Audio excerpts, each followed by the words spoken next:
सभी प्रेमियों को Hariom.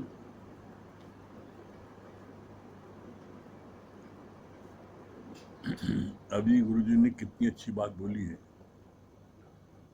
Know the truth and truth will make you free. Know the truth, आप सच्चाई को जानो,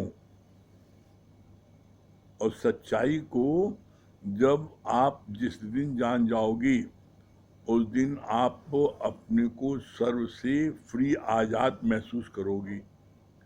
तो ट्रुथ क्या है पहले जानना जरूरी है। नो द ट्रुथ, तो ट्रुथ है क्या, सच्चाई क्या है? उसको क्या बोला अभी भगवान ने? You are already God. सच्चाई ये है कि तुम भगवान हो पहले से, तुम्हारा जन्म नहीं हुआ है, आप भगवान पहले से हो। ये ट्रुथ है, ये सच्चाई है। और ये सच्चाई आज तक किसी ने बताई नहीं थी। आज तक बताया क्या था? तुम फलाने के बेटे हो, तुम फलाने की बिटिया हो, तुम फलाने के पिता हो, तुम फलाने के पति हो, फलाने के भाई हो। या ये बोला कि आप डॉक्टर हो, आप वकील हो, आप इंजीनियर हो। दुनिया के लोगों ने बाहर की चीज देख करके बाहर की बात हमको रोज याद दिलाई।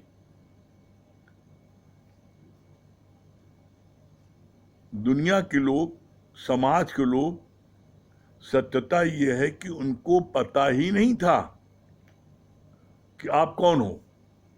तो आपको क्या बताएंगे आप कौन हो? जब वो स्वयं नहीं जानती वो कौन है तो हमें क्या बताएंगे? ये बात सिर्फ जीवन में गुरु जानता है, और वो भी कौन? सच्चा सदगुरु।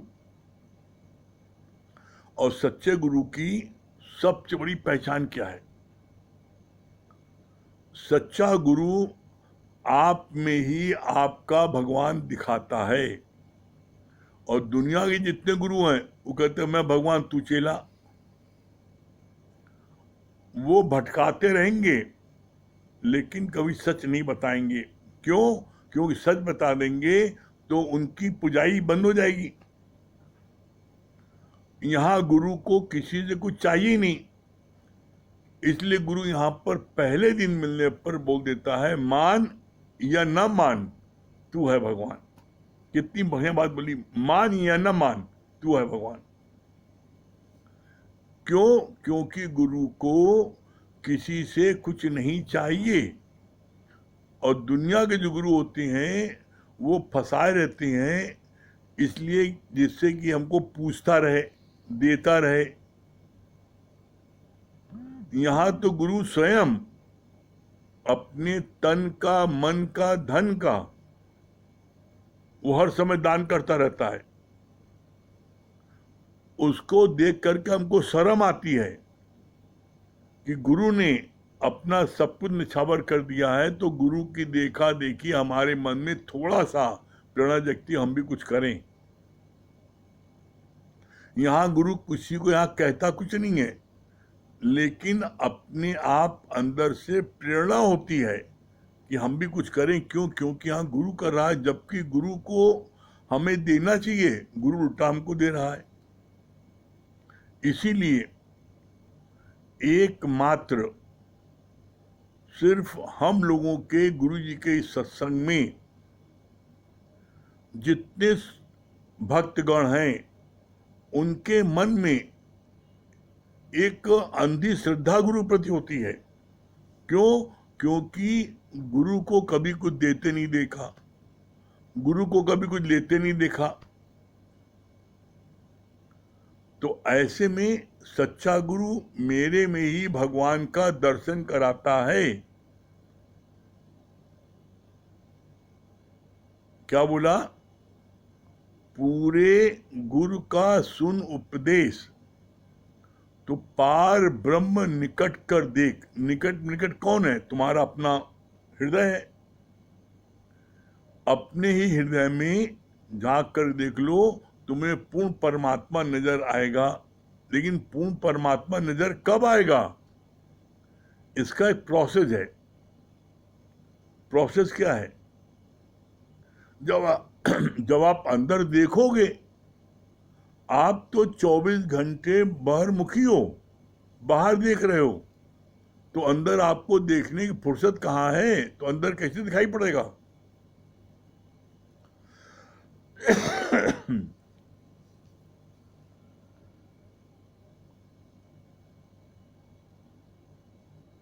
इसीलिए गुरु ने क्या बोला? पूरे गुरु का सुन उपदेश, तो पार ब्रह्म निकट कर। जब तुम पूरे गुरु का उपदेश सुनोगे, तब आपको वो परम पिता परमात्मा आपके ही हृदय में दिखाई पड़ेगा। लेकिन ये कब दिखाई पड़ेगा? उसका अगला प्रोसेस क्या है? अगला प्रोसेस है इंद्रियों की शक्तियां बाहर की ओर तो बाहर से तोड़कर अंदर से जोड़ लो। जो ये आपकी इंद्रियां हैं, ये बाहर मुखी हैं। आंख बाहर देखती है, कान बाहर की सुनते हैं, सारी इंद्रियों के फंक्शन वो बाहर की तरफ भाग रहे हैं। अगला हम देख रहे हैं कौन क्या कर रहा है, इसके कैसे कर्म है, कैसे चल रहा है, कैसे उठ रहा है, कैसे बैठ रहा है, कैसे खा रहा है, कैसे पी रहा है, कैसे व्यवहार कर रहा है। हम सब दूसरों को देख रहे हैं। गुरु ने क्या बताया उपाय? बाहर से तोड़कर जो ये इंद्रियां आपकी बाहर मुखी बाहर देख रही हैं, इसको अब आज अभी से तोड़ दो और अंदर से जोड़ लो। जो बाहर देख रही थी, अब इसको अंदर दिखाना शुरू करो। क्यों? हर चीज तेरे नाल है। गुरु मत ही मन मान। जब तुम गुरु मत मानोगे, तो आपको ये पता लग जाएगा कि हर चीज तुम्हारे ही अंदर है, बाहर कुछ है ही नहीं ना। जो भी दृश्य, जो भी आपको बाहर जगत में दिखाई पड़ रहा है, वो सारी चीजें आपके अंदर है, पिंड में, इसी पिंड में है। लेकिन हमें वो कब दिखाई पड़ेगी? जब हम अंदर की तरफ अपनी सारी शक्तियों को लगा देंगे जांचने के लिए। जो हम बाहर देख रहे थे, बाहर से तोड़ करके अंदर की तरफ जोड़ देंगे, तो हमें अंदर की सारी चीजें दिखाई पड़ेंगी। कैसे दिखाई पड़ेंगी? उसका अभी प्रमाण बताया गुरु जी ने। क्या बताया प्रमाण? बोला, आप कहते हो कि प्रकाश हमें दिख नहीं रहा है, अंधेरा है। तो बोला, सूर्य निकला है, आप अपनी खिड़की खोलो तब तो उजेला है। आप अपने कमरे की खिड़की दरवाजे बंद करे हो, तो प्रकाश कैसे आएगा? अरे प्रकाश तब आएगा, भाई सूर्य तो निकला है, ब्रह्मज्ञानी गुरु तो अपना उपदेश दे रहा है। तू क्यों भीगन से डर? तुम भीगने से क्यों डर रहे हो? क्यों उठ पे खड़े हो? जब तुम गुरु के ज्ञान की बारिश में भीगोगे, तब तो आपको आनंद की प्राप्त होगी। वो एक कहावत है ना, चलनी में दूध दुए कर्मन को रोए। चलनी में दूध दो, कर्म करो सब उल्टे पुल्टे। रात को 2 बजे सो, सुबह 10 बजे सो उठो और कहो मेरी तबीयत खराब है।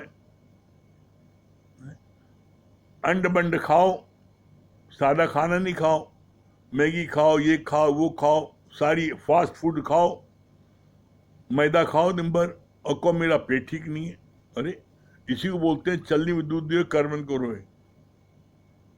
आप जब, जो परमात्मा ने एक सिस्टम बनाया है, अरे आप, हम तो कहते हैं आप पक्षियों सीखो भाई। पक्षी लोग भी सूर्य उदय होने पर सब जग जाते हैं और चहकते हैं, च्यों च्यों करते हैं। वो तो बीमार नहीं पड़ते, उनको तो तकलीफ नहीं होती है। और आप देखो, कभी देखो पक्षी लोग जब बीमार पड़ते हैं तो उनकी डॉक्टरी क्या है? आप उनके सामने कितना खाने रख दो, खाएंगे नहीं वो। आप कभी किसी पक्षी को देख लीजिएगा, चाहे वो कबूतर हो, चाहे कौवा हो, चाहे चिड़िया हो, और चाहे कुत्ता हो, और चाहे गाय हो, अगर उनकी तबीयत ठीक नहीं है तो उनके सामने आप कुछ भी पदार्थ खाने को रखोगे अच्छे से अच्छा, उसको छुएंगे नहीं, नहीं खाएंगे। बस सिर्फ जहां 2 दिन नहीं खाते ठीक हो जाते हैं। आप 2 दिन बिना खाए रह पाते हो? 10-12 दिन में खाते हो? भाई, आप अपनी पाचन शक्ति को आपने रेस्ट दिया? अंड बंड दिन भर खाओ और कहो मेरा पेट ठीक नहीं है। रात को देर में सो, 2 बजे 3 बजे सो, पिक्चर देखते रहो, और सुबह को मेरी नींद जल्दी नहीं खुल रही है। हमको ये बात बहुत अच्छी लगी थी अर्चना जी की। उन्होंने बोला, अर्चना जी ने बहुत अच्छी बात कही कि आप जो है रात को आप सो जाते हो। अगर आप रात को जल्दी सोते हो तो 6 घंटे की नींद बहुत है। अरे आप 12 बजे भी सो जाओ रात को, तब भी आप सुबह 6 बजे उठ जाओगे। लेकिन जब रात को आप 3 बजे सोओगे तो कैसे उठोगे? दूसरी बात क्या, दिन और रात जो बनी है वो इसलिए बनी है कि रात में आप जब सो लेते हो 6 घंटे तो आपकी बॉडी पूरी तौर से रिचार्ज हो जाती है। आप दिन में 8 घंटे सो लो, आपकी बॉडी रिचार्ज नहीं होगी, क्योंकि प्रकृति ने नियम बनाए ना रात में सोने का और दिन में जगने का।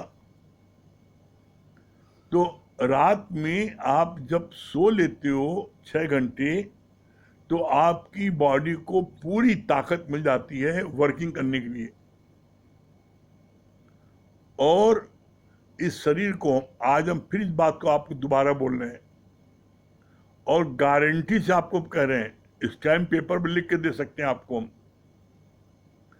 आप 1 घंटे, कम से कम 1 घंटे प्रातःकाल तन को स्वस्थ रखने के लिए मॉर्निंग वॉक और योगा करिए।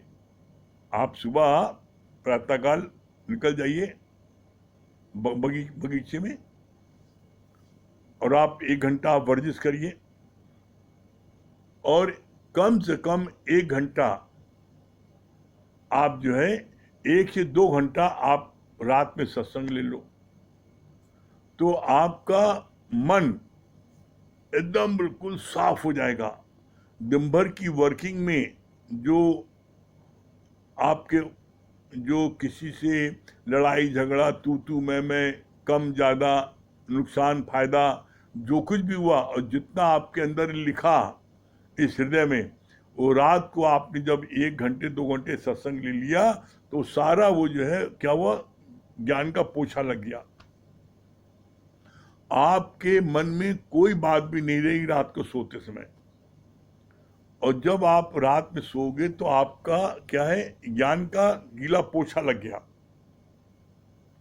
माइंड आपका एकदम क्या हो गया, एकदम साफ हो गया, किसी उलझन में नहीं है। तो आपको साउंड स्लीप आएगी, और जब साउंड स्लीप आएगी तो आपकी सेहत अच्छी रहेगी और अगले दिन वर्किंग आप पूरी करोगे। और आप किसी बात में उलझे हो, आपकी वर्किंग में, चाहे ऑफिस में हो, चाहे फैक्ट्री में हो, चाहे दुकान में हो, चाहे शोरूम में हो, और चाहे आप अकेले घर परिवार में हो, ऐसा हो नहीं सकता कि जहां 4 बर्तन हो और खटपट ना हो। ऐसा हो नहीं सकता कि व्यापार में आपके सामने जितने कस्टमर आए वो सब बड़े सही हैं, कोई आपसे बहस न करे, तू मैं न करे। ऐसा हो नहीं सकता ऑफिस में आपसे सब बड़े प्यार से बोले, किसी से तू मैं न हो। चाहे ऑफिस हो, चाहे फैक्ट्री हो, चाहे शोरूम हो, चाहे दुकान हो, चाहे अकेले परिवार में घर में बैठे हो, तब भी ऐसा हो नहीं सकता कि दिन भर की वर्किंग में किसी से कोई बातचीत न हो।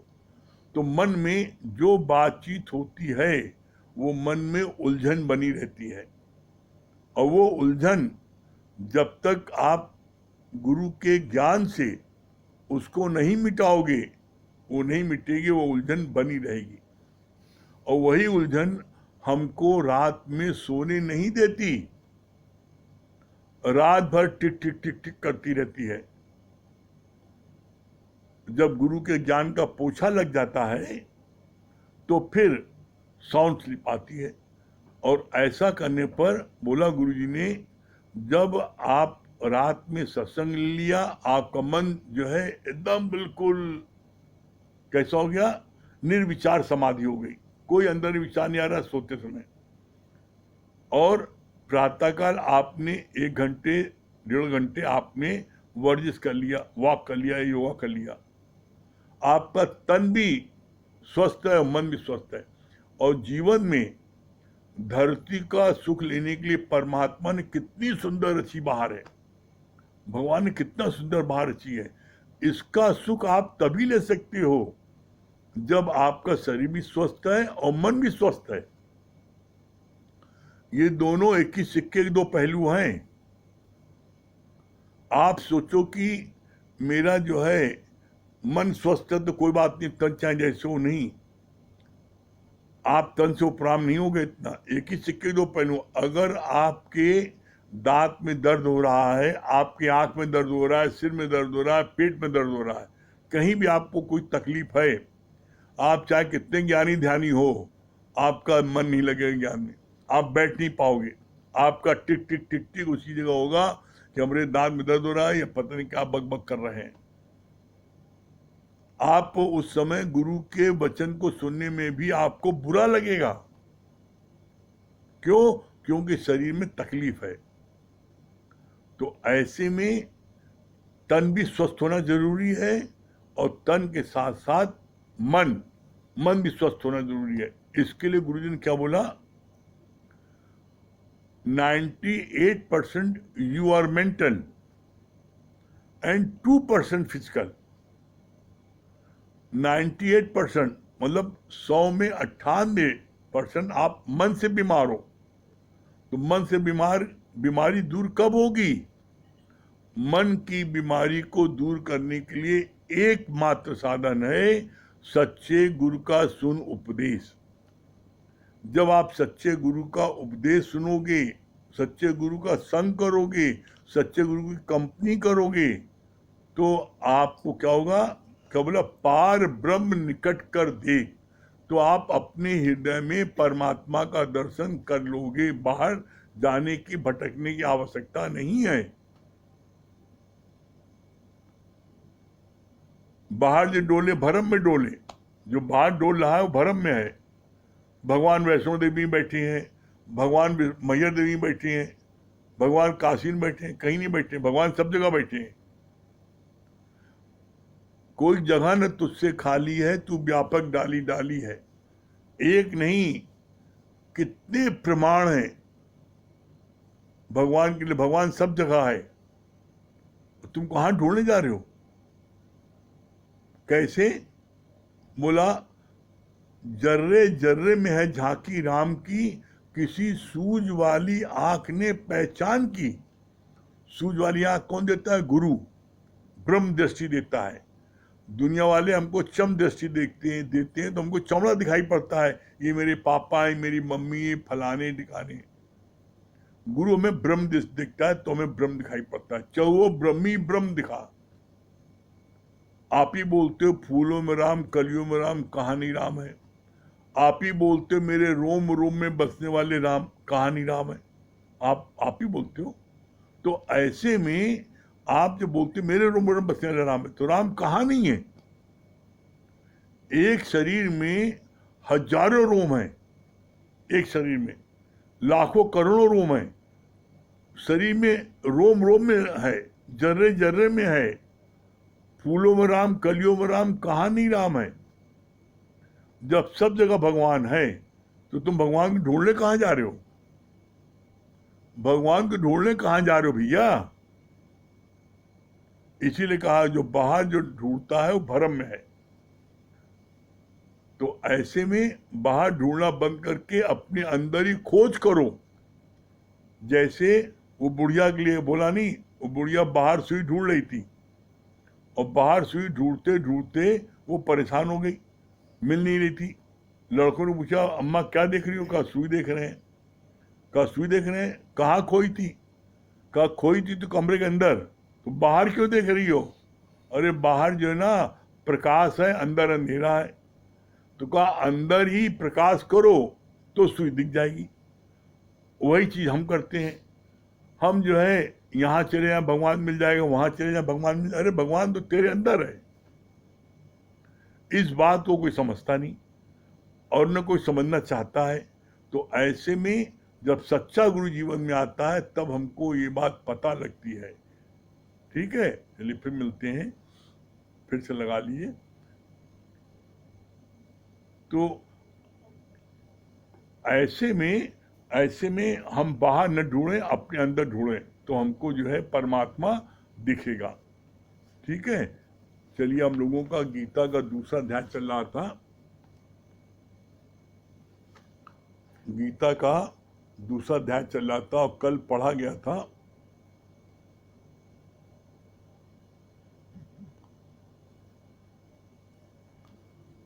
हम बाहर जब तक ढूंढेंगे हमें परमात्मा नहीं मिलेगा।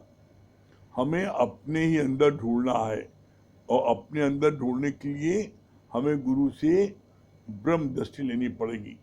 जब गुरु से दिव्य दृष्टि मिलेगी तब हमको अंदर दिखाई पड़ेगा। ठीक है, चलिए हम लोगों का गीता का दूसरा अध्याय चल रहा है और दूसरे अध्याय में कल क्या पढ़ा गया था? सर्व में आत्म दृष्टि रखने से ही हम जगत के सुखों से अंदर में उपराम होते हैं। कछुआ जैसे अपने सारे अंग समेट लेता है, ऐसे ही ज्ञानी भी अपनी सारी इंद्रियों को बाहर के विषयों से समेट लेता है। बाहर के सुख जो भी मिलते हैं वो जाने वाले हैं। दुनिया में सब स्वार्थ से, मोह से आपस में एक दूसरे से बंधे पड़े हैं। दुनिया में सब स्वार्थ से, मोह से आपस में एक दूसरे से बंधे पड़े हैं। कछुआ की पीठ इतनी मजबूत होती है कि उसके ऊपर समुद्र मंथन हुआ। ऐसे ही जो अपनी इंद्रियों को अंतर्मुख कर लेते हैं उसके अंदर महान शक्ति का संचार होता है। तुम्हारा मन तुम्हारे काबू में होना चाहिए। इंद्रियों का संयम बहुत जरूरी है। इंद्रियों का संयम बहुत जरूरी है। ये कल यहां तक हुआ था। इंद्रियां कौन कौन सी हैं? 5 ज्ञान इंद्रियां हैं और 5 कर्म इंद्रियां हैं। इन 5 ज्ञान इंद्रियां और 5 कर्म इंद्रियां और 11वां है मन, ये आपके बस में होना चाहिए। 5 ज्ञान इंद्रियां कौन सी हैं? आंख, नाक, कान, जिह्वा, त्वचा। ये 5 ज्ञान इंद्रियां जो हमें ज्ञान देती है, इसलिए उनको बोलते हैं ज्ञान इंद्रियां। और 5 कर्म इंद्रियां हैं जिनसे हमारे कर्म बनते हैं। कौन कौन से हैं? हाथ, पैर, मुख, मुख से बोलते हैं मुख, और मल द्वार और मूत्र द्वार। ये 5 कर्म इंद्रियां जिससे मेरे कर्म बनते हैं। और 11वां है मन। ये 11 आपके कंट्रोल में होना चाहिए। और इसमें जिनके कंट्रोल में इंद्रियां नहीं होती तो वो क्या बोलते हैं? वो अपनी इंद्रियों के गुलाम होते हैं। और इंद्रियां जैसा कहती हैं वैसा व्यक्ति कर बैठता है, जैसा मन बोलता है वैसा कर बैठता है। तो इसलिए बोला अगर उन्नत करना चाहते हो और मंजिल तक पहुंचना चाहते हो तो आपको अपनी पांचों ज्ञानेंद्रियां, पांचों कर्म इंद्रियां, 11वां मन, इसको आपको अपने कंट्रोल में रखना पड़ेगा। और ये कंट्रोल में कैसे हो सकती है? दुनिया का कोई साधन कर लो आप। ये बात हम अपने जीवन के अनुभव से कह रहे हैं आपको। कैसा भी आप सत्कर्म कर लो, पूजा पाठ, जप तप, दान पुण्य, तीर्थ, गंगा स्नान, यमुना स्नान, व्रत दान, कुछ भी कर लो, एकांत में बैठे रहो, समाधि लगा लो, तब भी आपकी ये पांचों ज्ञानेंद्रियां, पांचों कर्म इंद्रियां और 11वां मन ये बस में नहीं आता। ये पांचों ज्ञानेंद्रियां, पांचों कर्म इंद्रियां और मन ये बस में आने का सिर्फ एक उपाय है, सदगुरु की शरण। और सदगुरु के जब हम वचन मानते हैं, जीवन में लगाते हैं, तब हमको इसमें सफलता प्राप्त होती है।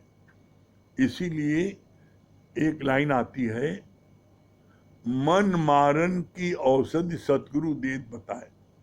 मन को मारने की एकमात्र जो है औषध सिर्फ सदगुरु पास में है, बाकी दुनिया में किसी पास नहीं है। तो फिर आगे बोला इसमें दूसरे अध्याय में,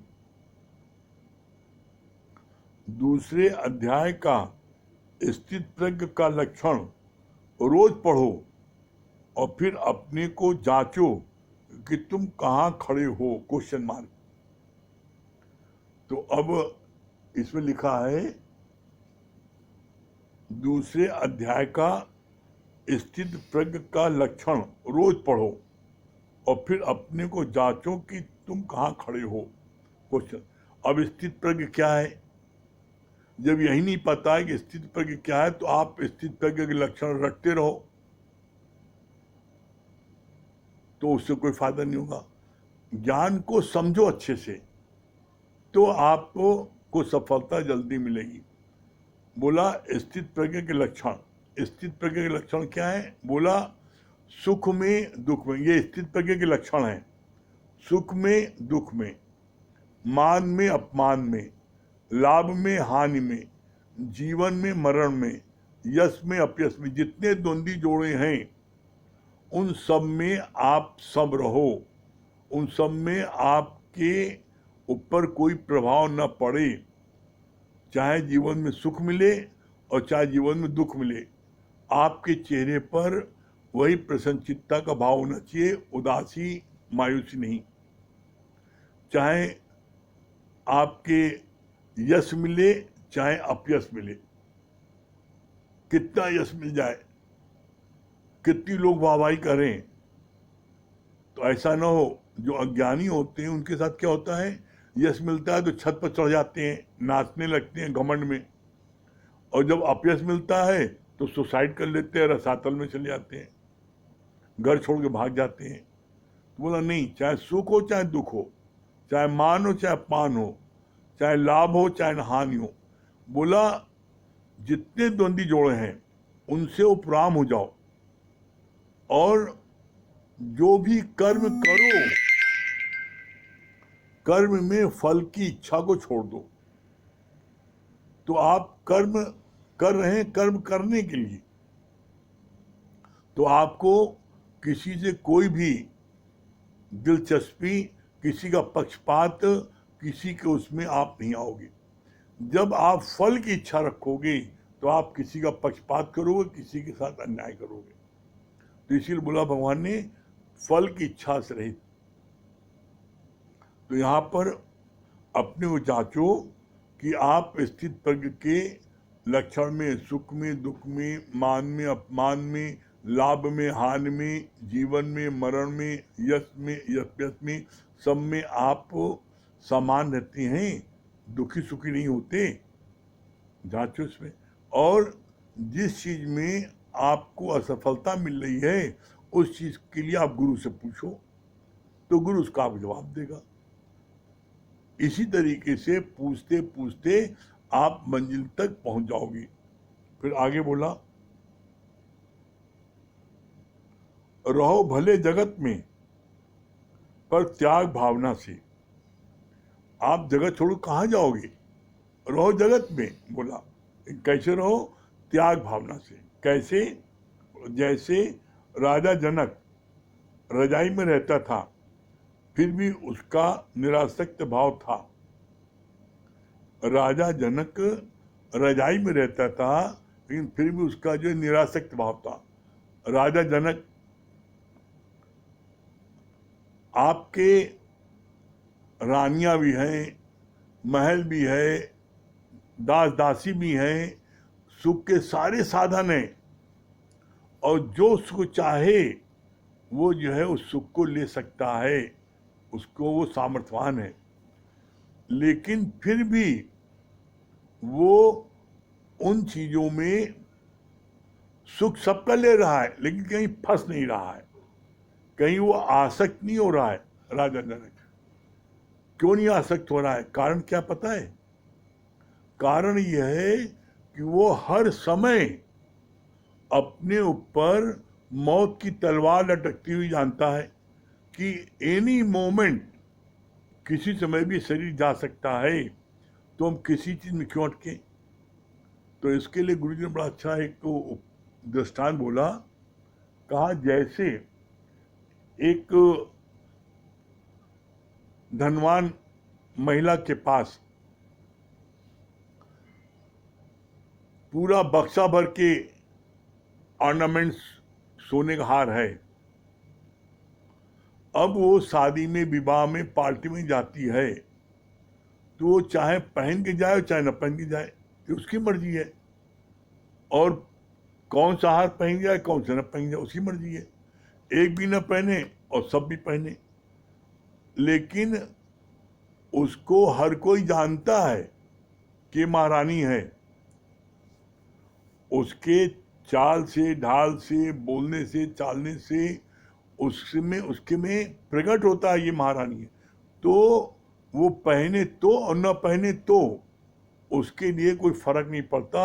गहना पहनने से उसकी वैल्यू नहीं बढ़ जाती, और गहना न पहनने से उसकी वैल्यू घट नहीं जाती। इसी तरीके से ब्रह्मज्ञानी कुछ भी करे या न करे, उसकी वैल्यू घटती नहीं हो। कुछ न करे, ऐसे दिन भर पड़ा रहे, तब भी वैल्यू नहीं घटती है, और बहुत कुछ करे तब भी उसकी वैल्यू नहीं घटती है। तो यहाँ पर आपको रहना है जगत में ही, रहना है परिवार में ही, लेकिन कैसे रहना है? निरासक्त भाव से।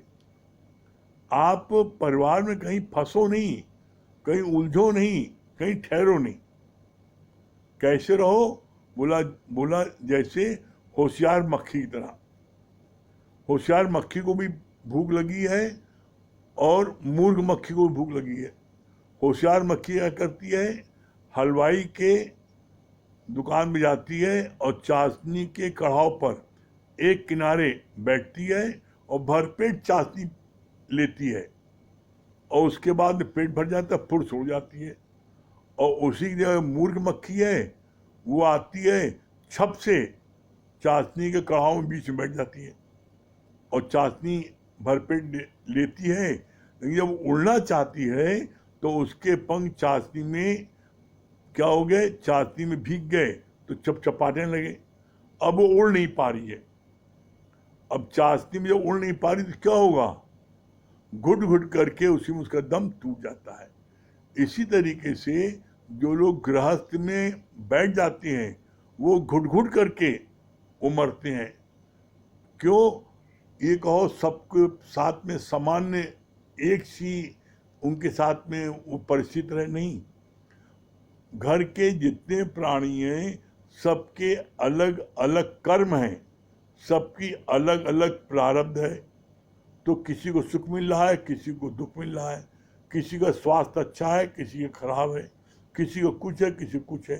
तो जो व्यक्ति परिवार के बीचों बीच बैठा है, वो किसी भी प्राणी को कोई बात होगी तो सब में परेशान होगा। सब में परेशान होगा, वो कभी जीवन में प्रसन्नचित्त नहीं रह सकता। तो इसलिए बोला रहो जगत के बीच में, रहो सबके मध्य में, लेकिन कैसे उपराम होके, एक किनारे। कैसे, उसके लिए अभी और आगे बताएंगे इसमें।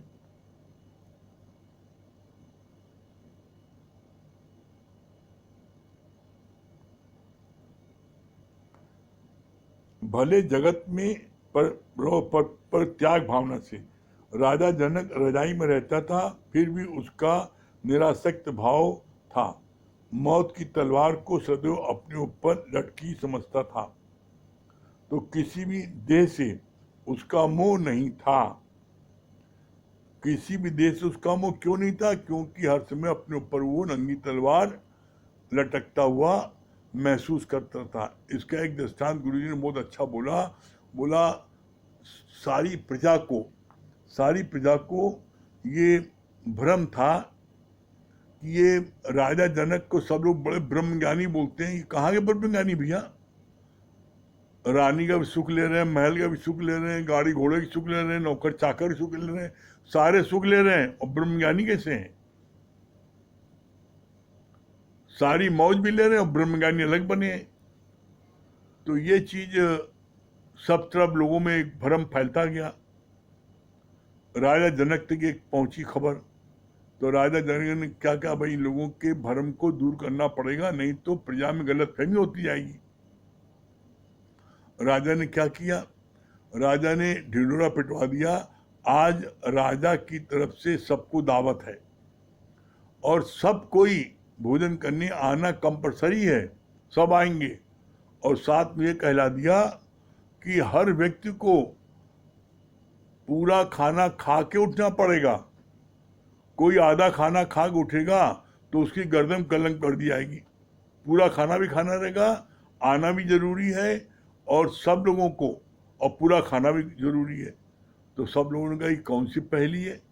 अरे भाई दावत में बुला रहे, दावत में हर कोई पूरा खाना खाएगा, आधा थोड़ी खाएगा। तो अब पहली थी, लोग उस समय नहीं समझ पाए।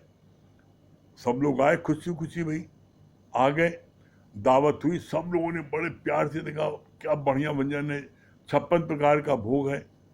सब खाने के लिए, जैसे खाने के लिए वो जुटे, और खाने वाले